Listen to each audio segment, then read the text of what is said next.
Good evening and welcome to the Cima Revisions for Performance Management. I'm Praveen Rajaratnam, and the next two episodes we should be running through one of the subjects which has caused quite a few issues for students at exams, which is performance management, or P2. Before we actually get down to the content of the subject, a couple of things that I just want to mention regarding the subject itself.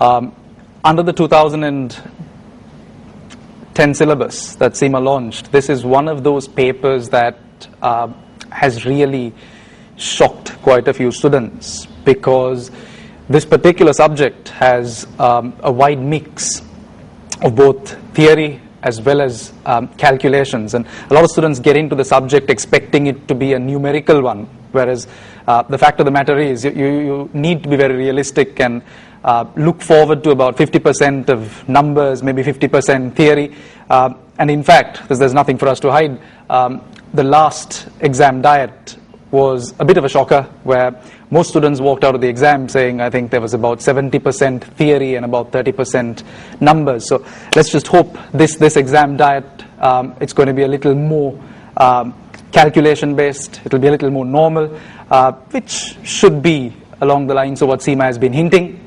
But students, you need to be prepared for a fair bit of calculations and theory as well. So it's a good mix, right?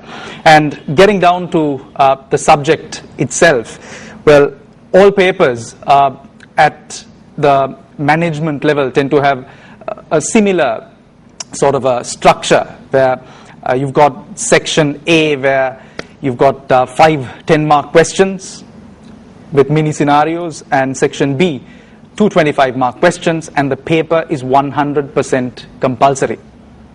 Right? So it's the same across all three papers at this particular level.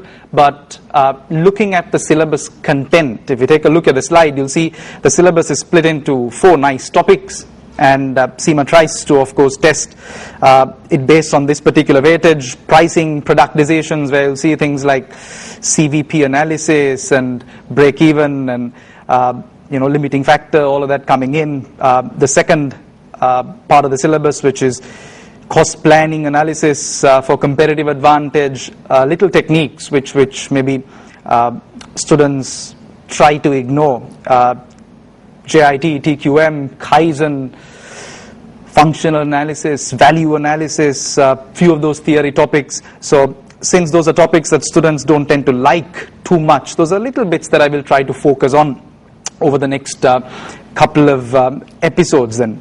Budgeting and management control. Of late, the examiner has tested a few numbers with regard to budgeting, but you need to understand that primarily what you're likely to see at the exam would be theoretical questions. Okay? Could involve things like participatory budgeting, could involve things like zero-based budgeting, or even feed-forward control for that matter, but it is likely to be primarily theory. If you do see a few calculations on maybe a flexed budget comparison with an actual arriving at a variance, well, that's a bonus, right? The last part of your syllabus, which is something that Cima tended to underplay with the last exam diet: responsibility centers, performance measurement, and effectively transfer pricing, okay, which went completely missing in the last paper. So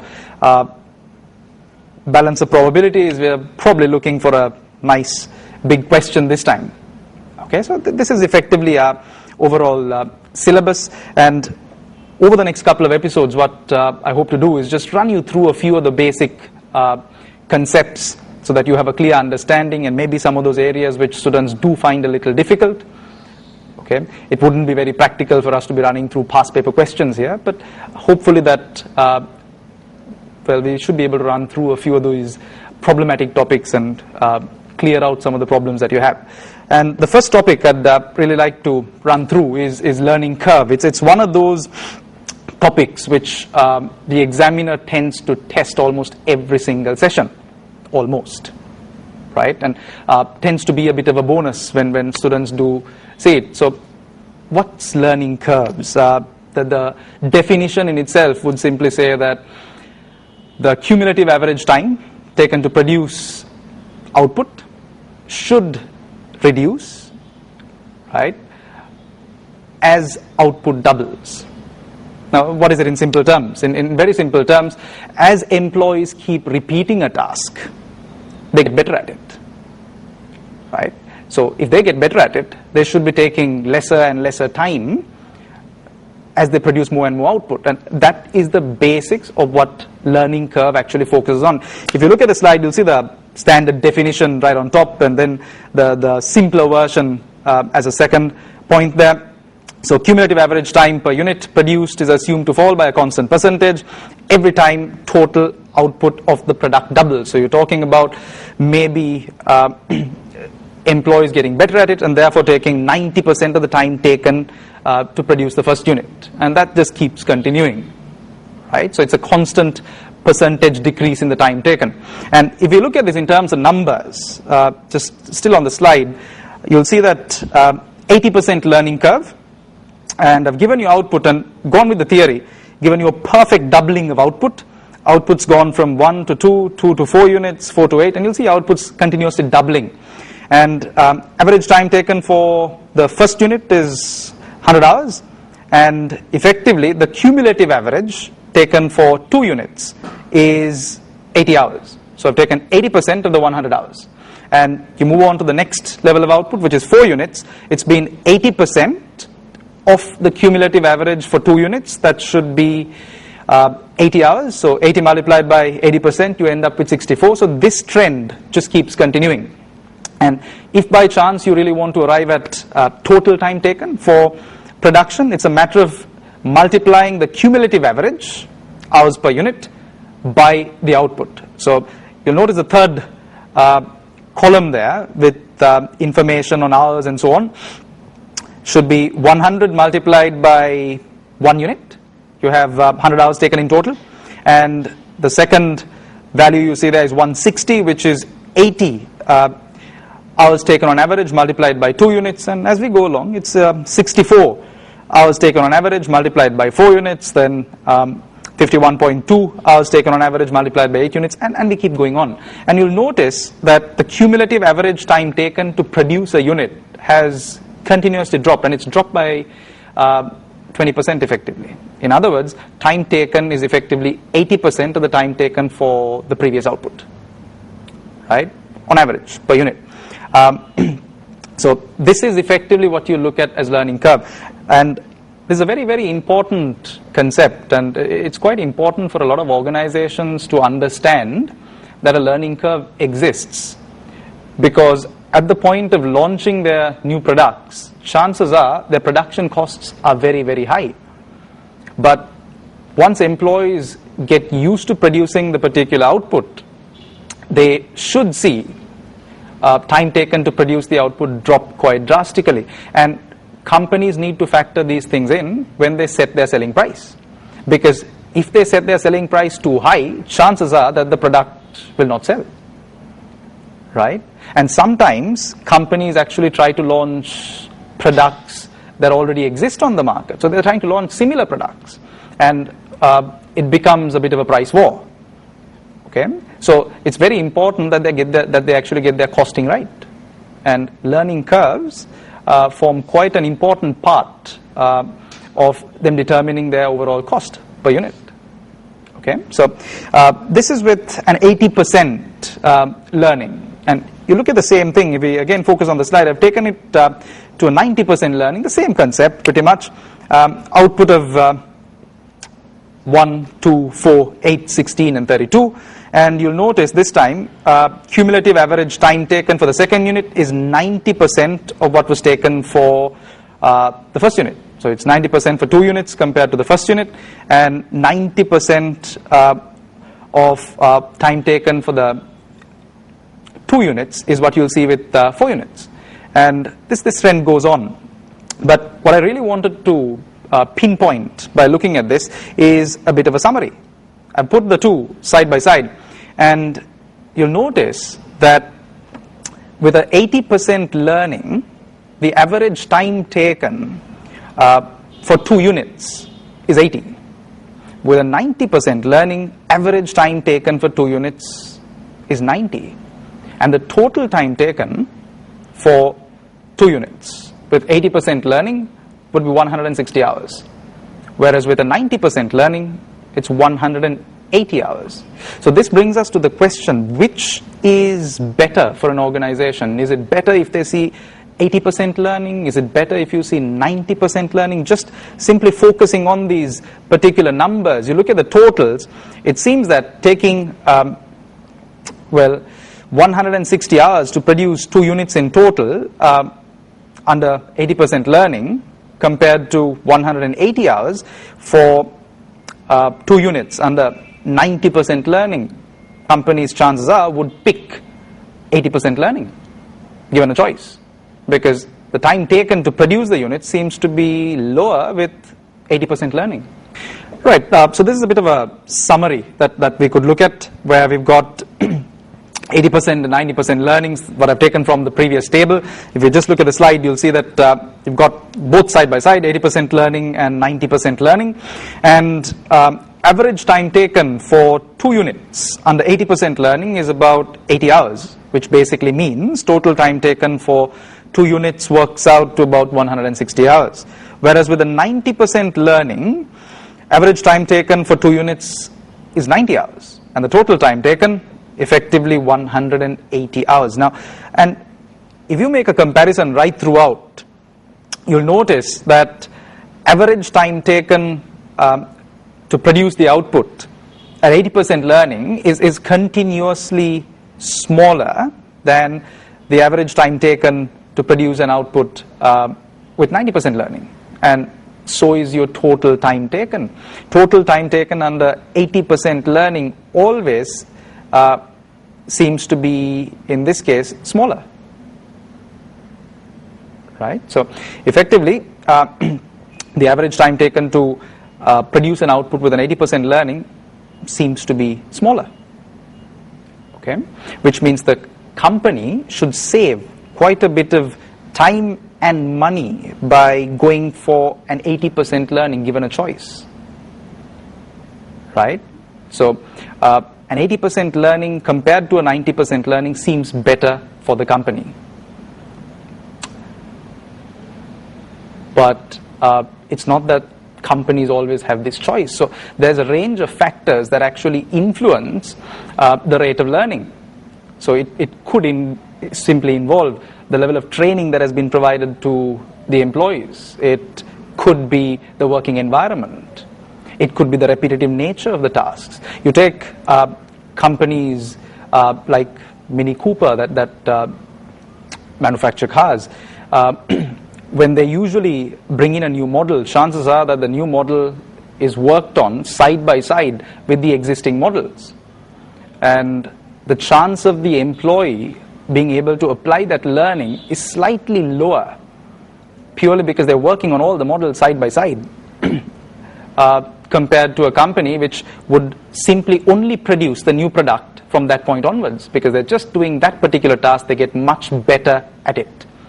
Right? So in summary, what we're looking at is larger the learning percentage, lower the actual learning. You'll see that on the slide. So you see a 90% learning, it's not as good as maybe a 80% learning from the company's point of view. So they'll be looking at achieving that effectively lower percentage, right? So that learning curves, that's one aspect that the examiner looks at. But we can't expect the examiner to keep testing a perfect doubling of output, right? So what is it that we get to do at the exam? Well, here's a rough schedule for you. I've again taken it out of the 80% learning. You'll notice that the average time taken for 2 units seems to be 80. So 100 multiplied by 80% gives you that 80. And it just keeps going on. Now at the exam, you have the capability to use a formula. And the formula is right there. You've got y equals ax to the power b. You look at the slide, you'll see that. Y is the average time taken to produce a batch or unit. It's the cumulative average time taken, effectively. A is the time taken to produce the first unit. In this case, it's 100 hours. And x number of units or batches produced. and B is the learning coefficient, which is given to you by the examiner, and it's always a minus value. It's, in this case, it's minus 0.3219, and when we put that on, we should end up with an cumulative average time of 51.2 hours. You'll notice if I pick 8 units. So just to make a comparison, just take a look at this. 8 units on the schedule, the cumulative average time seems to be 51.2 hours. Use the formula, 100 hours taken for the first unit, 8 seems to be the number of units that we're going to produce, and you've got a learning coefficient of minus 0.3219.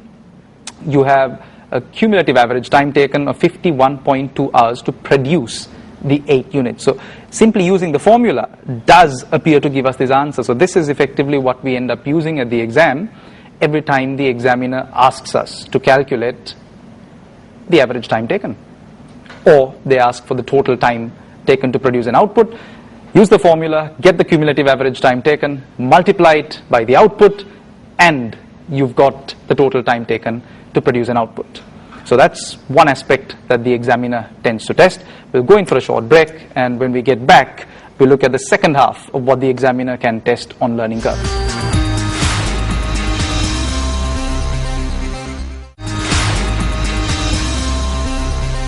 Welcome back. And the topic we were discussing was learning curves, and we've looked at one avenue over the examiner could test, which is pretty much calculating the cumulative average time taken to produce a particular output, and then from there going to the total time taken to produce an output.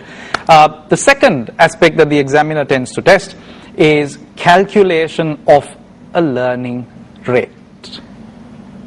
And to be honest, the accurate and the best method to go about this is the use of log, right?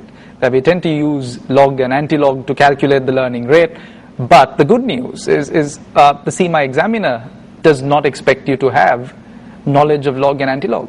So the questions that you receive are simplified, and you will see a perfect doubling of output at the exam. So output levels the examiner is likely to test when requiring you to calculate learning rate.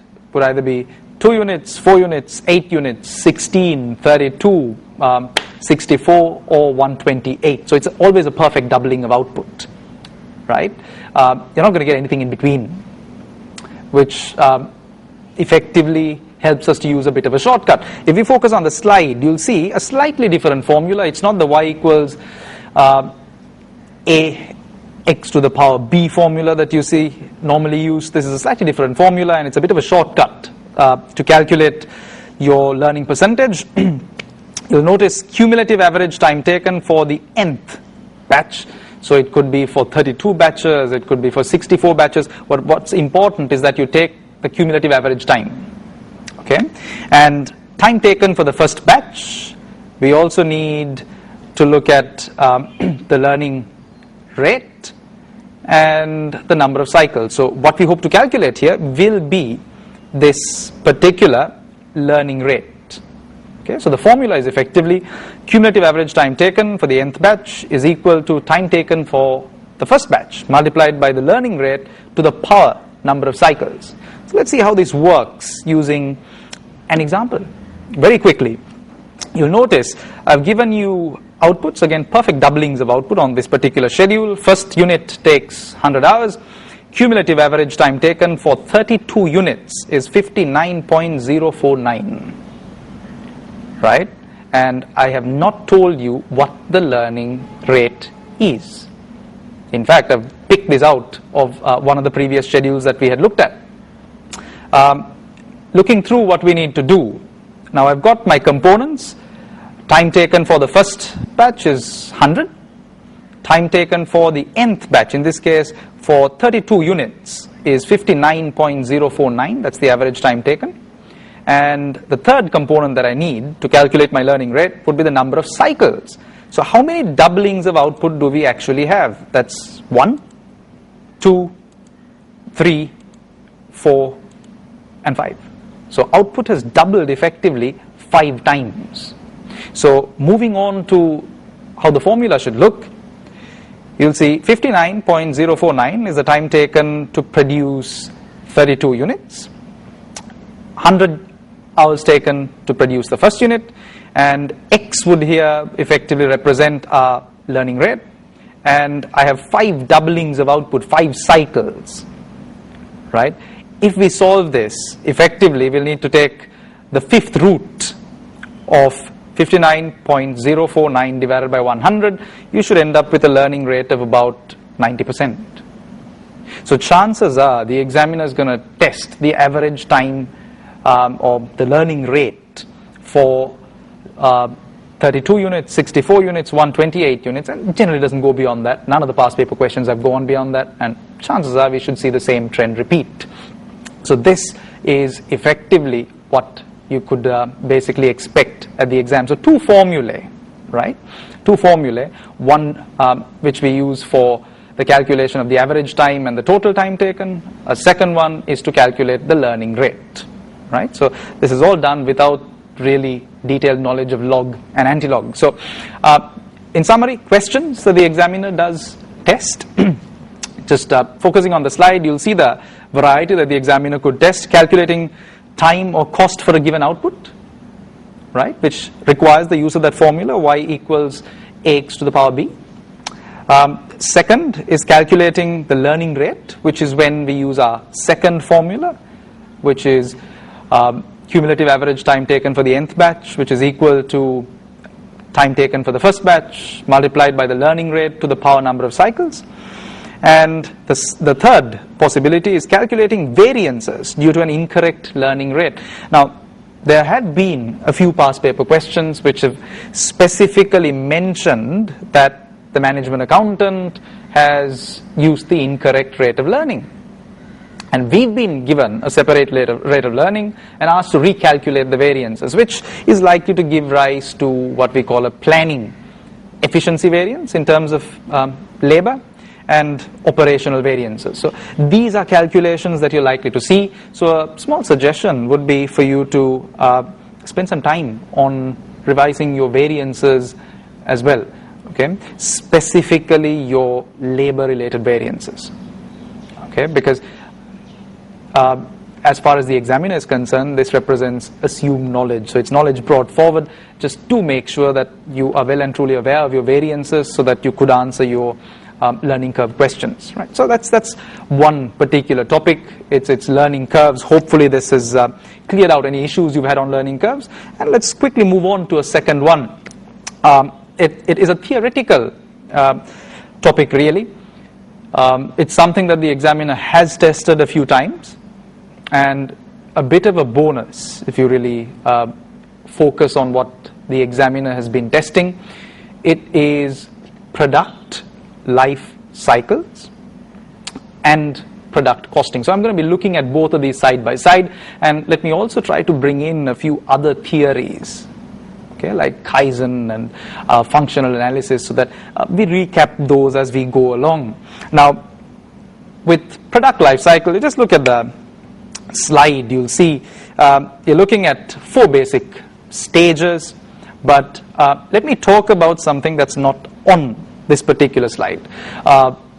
Most companies, or in fact all companies, tend to go through what we call a development phase. And the development phase is not something that you will see on this particular slide, nor will you see it on any of the Cima material that you're required to run through. But it's useful to have this knowledge because a lot of companies spend millions, if not billions of dollars at the development stage, right, to get their product right, especially if they are launching innovative products which are not out there in the market, so you can make a bit of a difference in the market, capture the customer base. They spend a lot of money on this.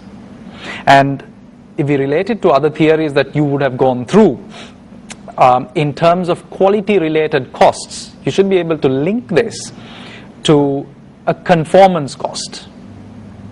It is what we call a prevention cost. If you spend a significant amount of money on your development stage, get your product perfect, chances are you're not going to see very many defects. So companies do take a conscious effort to spend quite a bit of money getting their product perfect at the development stage. So really, before the introduction stage, companies do go through one more stage, before the introduction stage, they do go through one more stage, which is the development stage. And they do not earn revenues at that point. There's no production taking place. It's just a lot of costs that are spent in trying to get the product perfect. Okay? And you would see techniques like possibly reverse engineering being used by companies, not the ones that are putting out the innovative product, but companies that are in the development stage, copying other products, right, would use things like reverse engineering, where they'd take a competitor's product, rework it, and try to come up with their own product. So reverse engineering is one of those things that they do at their development stage. So we've discussed a couple of different types of companies. One that launches a very innovative, state-of-the-art type of a product, and another one which produces a product which is very similar to what a competitor has and what their development stage looks like. So after, of course, the development stage, we move into the 4 stages of your PLC, and what happens to the revenue, what happens to the production costs, and what other internal techniques these companies tend to use to ensure that the product lasts a longer period of time is what I hope to focus on. And we'll do that after a short break.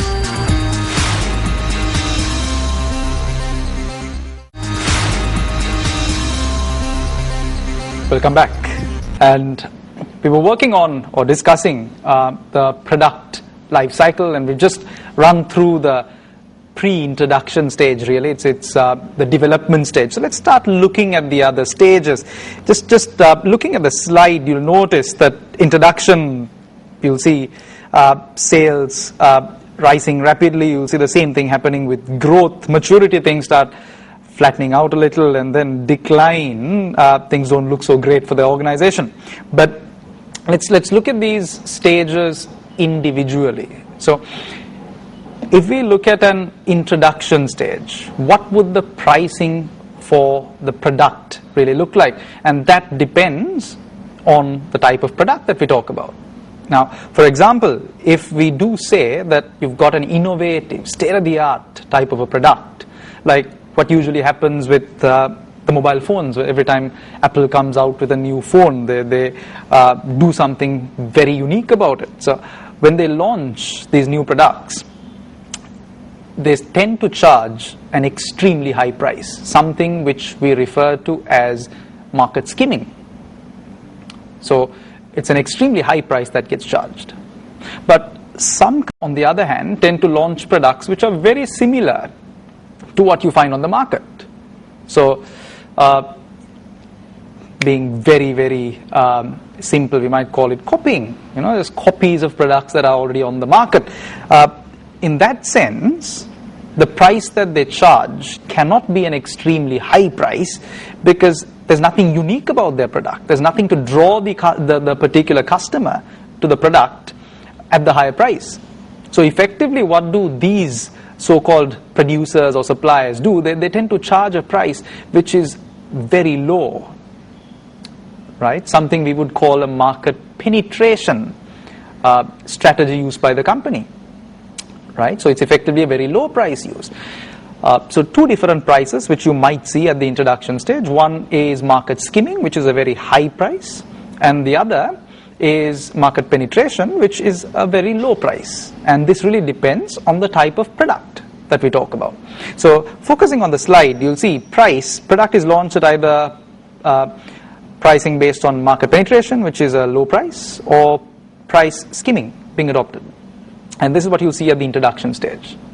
And if we move on to looking at production costs, well, production costs at the introduction stage for a company are relatively high. Why? You aren't making a lot of sales. The product is still at its early stages. It's not as popular as it would be if it had been launched some time back. So sales are quite low, your production is quite low, your fixed costs are split over a smaller number of units. Employees are just getting used to the product, so there's still no real learning effect setting in, right? And you don't really have large enough scale to enjoy economies of scale. So effectively your production cost is quite high. And most companies at this particular stage tend to still make a loss because they're spending quite heavily promoting the product, right? Promotional costs are very high. You have production costs which are quite high. Maybe if you are using market skimming, your price is quite high, but you still need to recover all of those amounts of money that you spent on the development of the product. So you're still at a loss, right? So if the product then gets pushed on to the very next stage, the growth stage, right? They need to survive the introduction stage, move on to the growth stage, then we see a few changes again. If you look at price, right, prices tend to drop. If you've used market skimming, you've launched the product at a very high price, maybe there are a few customers who'd buy the product at that particular price because they want to be the first to get their hands on the product. But apart from that, your customer base is quite limited. So when you move into the growth stage of the PLC, companies tend to cut their price, reduce it slightly. A couple of reasons. One, so that they can appeal to a larger customer base. Now more people can afford it. So chances are that they'll be able to sell a larger number of units. Second, because competitors are likely to copy the product, use reverse engineering, get into the market, these companies will also reduce their price just to keep competitors out of the market or make the product less profitable, right, to actually get into. So the prices are cut for a couple of reasons. One, to appeal to the customers. The other is to distract or to an extent discourage competitors entering the market, right? So you'll see a marginal drop in prices. Production costs. Now production costs tend to drop quite significantly at this stage. Why?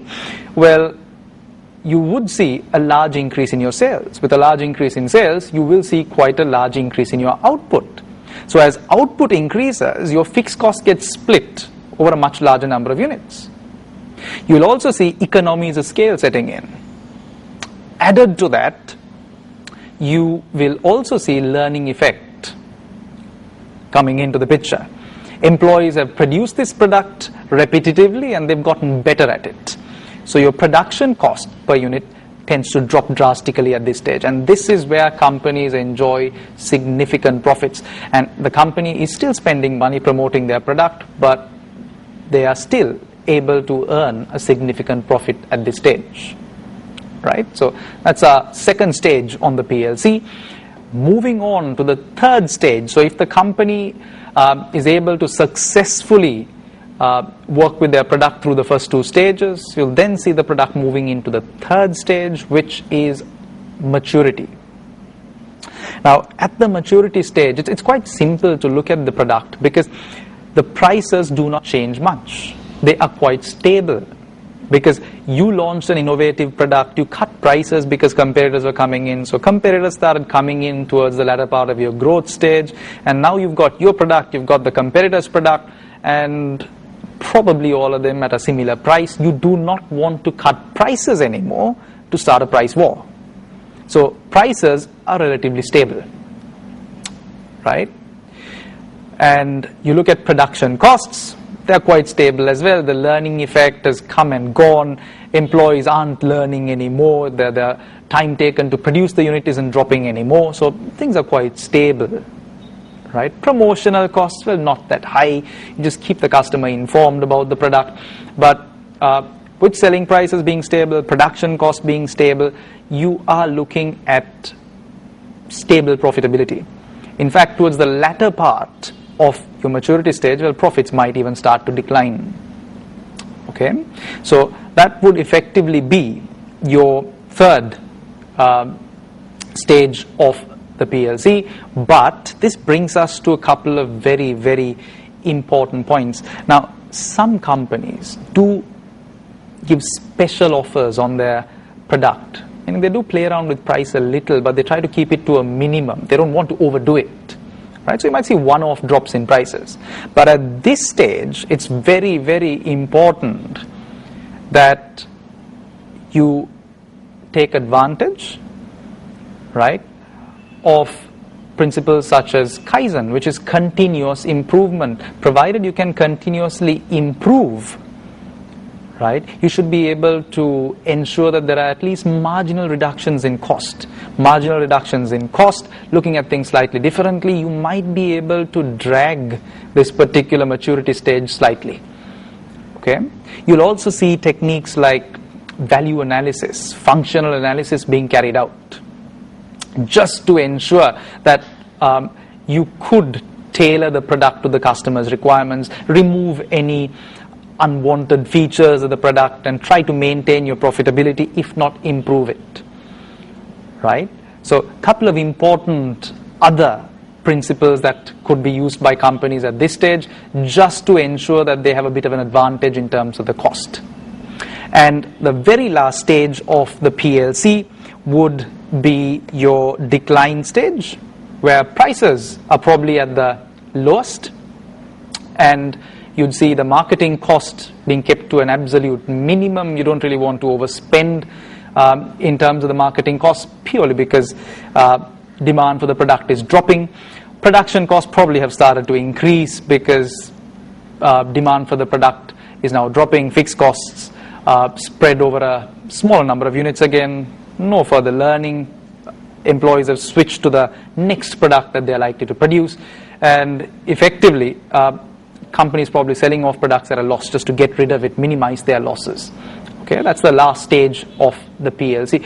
A lot of companies at probably the end of the maturity stage do try to use strategies to extend the life of the product, right?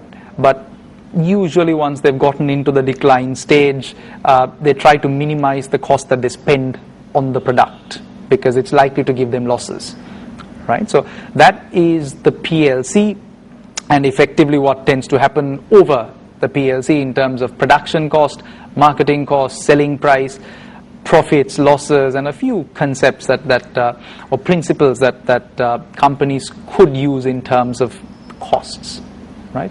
We're going for a short break, and when we get back, we move on to the last bit of pricing.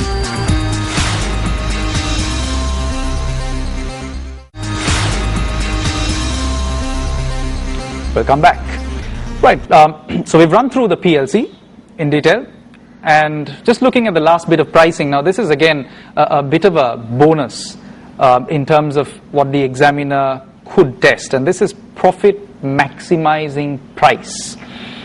Okay, why I just want to focus on this rather than a couple of the other pricing methods, maybe cost plus and your things like a maximum price being charged, or controlled prices as we call it, is because this one is a particular topic which could even be tested as part and parcel of transfer pricing. So adds a little more value to be focusing on this particular topic, and we are talking about profit maximizing prices. Okay, now just to give you a bit of background into this, well, the primary objective of most organizations is to maximize profits, and we are looking at exactly what price to charge to maximize this so-called profit, right? And this is something that you would have learned for economics probably at your certificate level, which is the profit maximizing point for an organization should be where marginal cost is equal to marginal revenue. MC equals MR. Okay? And you would have looked at a diagrammatic representation at your first level to try and do this, but then again, we can't be drawing diagrams here. So how is it that we actually go about this? And I'm just going to run you through a sequence of 5 simple steps, and this will help you come up with the profit maximizing price and the profit maximizing output. Once you know the profit maximizing price and output, you could calculate the total revenue at the profit maximizing point. You could even calculate the total profit, right? So it's 5 simple steps that we hope to run through. And why is it that companies would want to produce at this particular profit maximizing point? Well, you produce anything less, right? You produce anything less than this particular output, your marginal revenue will be more than your marginal cost. So you are able to earn extra profits. The revenue is greater than the cost. You are able to earn extra profits and you're losing out. If you produce anything more than the profit maximizing output, your marginal cost is more than the marginal revenue. And effectively, every extra unit you sell, you're making a loss, since costs are greater than the revenue. Okay, so this is the ideal point, or what we call the optimum production level. Right, so let's quickly focus on how we can actually go about solving this so-called profit maximization point. Based on an example, if we focus on the slide, you'll see variable cost of producing a unit is $20, which is also known as the marginal cost. Company currently sells 200,000 units at a price of $50. As price increases by $1, demand decreases by 4,000 units. And usually the examiner tends to give you information which says, as price increases by $1, demand decreases by 4,000 units, or as price decreases by $1, demand should increase by 4,000 units. So that's effectively the info that is given. And we need to come up with the profit maximizing quantity and price. So with this information, let's run through the sequence of steps. Step 1, calculate the marginal cost per unit, which was given to us in the scenario. It was basically $20 per unit, right? There are certain exam questions, the examiner just simply hands this out to you, which is given in the question. There are some exam questions where you will be required to use the high-low method to arrive at the variable cost per unit, which is effectively your marginal cost per unit, right? Second step, we need to derive the constants for your price formula. Now the price formula is y equals a minus bx, and this formula is given to you at the exam. So how do we calculate these constants? We start with b, which is the simpler thing to do. B is calculated as the change in price divided by the change in demand, right? Now remember that as price of a product, so it's always a negative relationship. The answer is always a minus. So you'll notice on the slide that I've, just for convenience, ignored the sign with the 1 and the 4,000. The answer has always got to be a negative. So price changes by 1, demand changes by 4,000, which gives me 0.00025. And I've put in the sign there, minus, because the answer has always got to be negative. Right, so this gives us the answer to B. And still, under step 2, we now need to calculate A. And to calculate A, we use the information given to us in the scenario. The information specifically mentioned, if I just quickly run through to that particular example, information tends to give us at a price of $50, we sell 200,000 units. So I use that particular price and quantity here. So price of 50, that's y is 50. A is unknown. B we just calculated, that's 0.00025, and X is effectively the output or sales or demand, which is 200,000.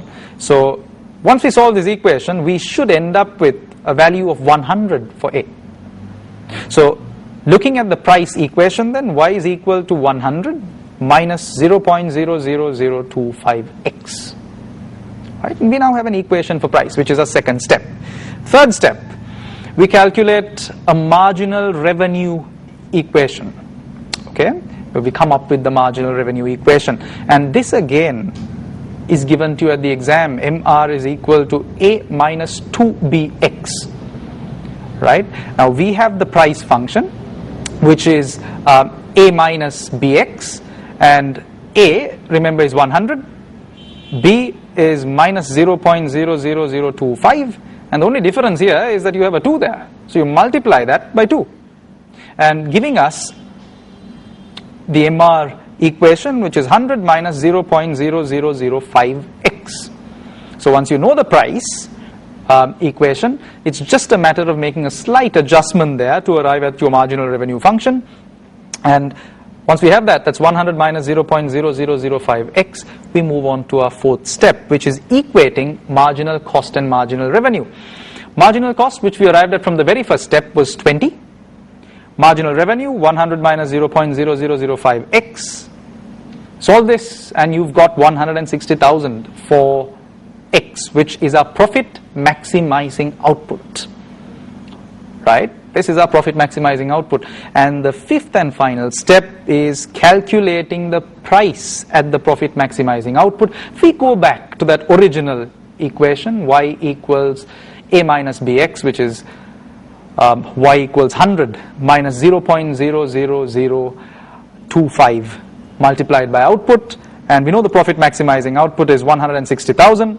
We should be able to calculate the profit maximizing price, which is now 60. Right?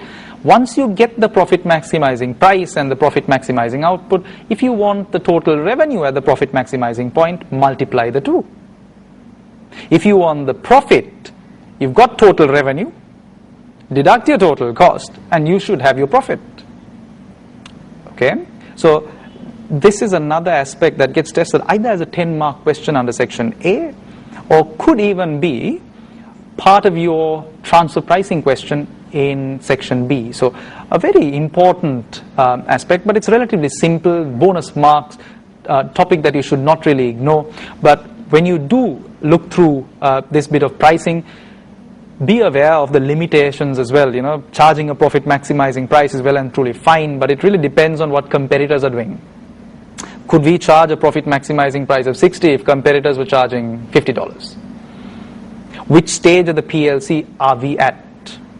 Are we at the introduction stage? Should we really be charging a profit maximizing price, or maybe even use a market penetration approach if competitors are in the market? Right? Do we have the capacity to be operating this particular profit maximizing price? What if we have a capacity of 100,000 units and the profit maximizing price leads us to a profit maximizing output of 150,000 units? Right? So there are a lot of other factors that you have to consider before you actually decide on whether to charge this profit maximizing price or not. Right? So that brings us to the end of our first session on P2, and hope to see you again next time for a few more important concepts which should hopefully help you at your exam. Thank you.